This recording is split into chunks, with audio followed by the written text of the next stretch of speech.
Kasunod ng mga kumalat sa social media tungkol sa mahabang pila sa immigration at na-offload dahil sa umunoy isang katutak na tanong ng mga immigration officer, naglabas ng revised guidelines ang Interagency Council Against Trafficking para idetalye ang mga dokumentong dadalhin ng mga pasahero. Una na rito ang passport, visa, boarding pass at round-trip ticket. Pero may dagdag na mga requirement depende kung sino ang bumabiyahe.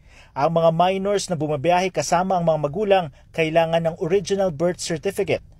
Kung wala ang ina, kailangan ng marriage certificate ng mga magulang. Kailangan din kumuha sa DSWD ng travel certificate clearance kung hindi kasama ang mga magulang. Pero bawal ang mga batang below 13 years old na bumiyahe mag-isa. Siguro hassle siya, pero sa security ng mga bata na magta-travel alone, siguro kaya namang i-secure para din sa security ng bata, kaya namang i-gawa ng paraan. Ang mga OFW naman, hahanapan ng Overseas Employment Certificate o OEC at work visa.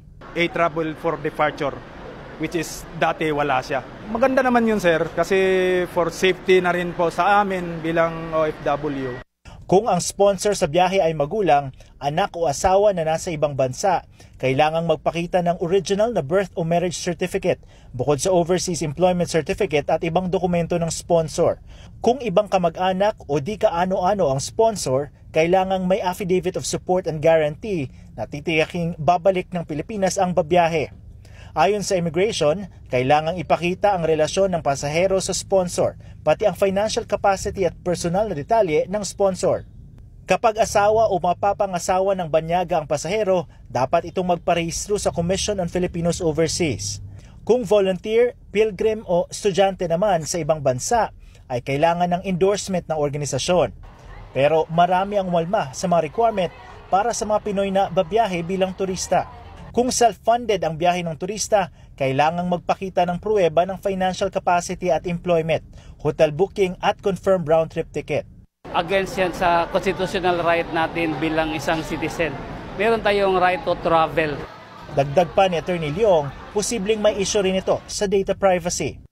Reklamo ng ilang mga pasahero, sa dami ng requirements, tila yata hindi na tayo pinapalis ng Pilipinas.